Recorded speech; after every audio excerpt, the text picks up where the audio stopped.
L'info écho avec Capital. On commence avec le chiffre du jour, 17,9 milliards d'euros. C'est le montant des recettes des redressements fiscaux en 2017. C'est moins que les 2 années précédentes, selon le rapport de la Direction générale des finances publiques. En 2015, les redressements avaient atteint un niveau record de 21,2 milliards d'euros. Cette baisse s'explique en partie par le nombre moins important de dossiers exceptionnels touchant aux multinationales. En 2015, les 5 plus gros dossiers avaient atteint 3,3 milliards d'euros. Le coup de gueule du jour est poussé par Anticor. L'association anticorruption a saisi le Premier ministre au sujet de la rémunération du président de la Commission des comptes de campagne. Elle a été augmentée de 53% en mai, avec un effet rétroactif au 1er janvier. Anticor estime que cette augmentation porte atteinte à l'indépendance de la Commission. Est-ce qu'il aurait été augmenté s'il n'avait pas validé les comptes de campagne ? Demande Jean-Christophe Picard, le président d'Anticor.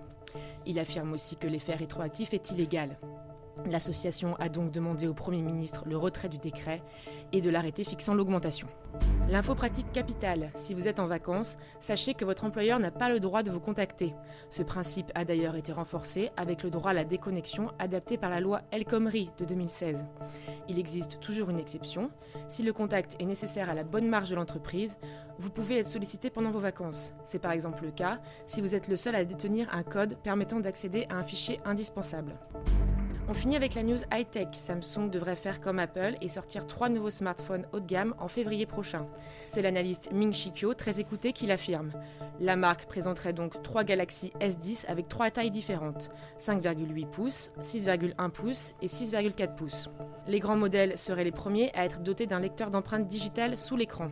C'est l'argument qui permettrait à Samsung de se différencier d'Apple. La marque à la pomme a quant à elle intégré la reconnaissance faciale à son dernier iPhone X. C'était l'info écho avec Capital.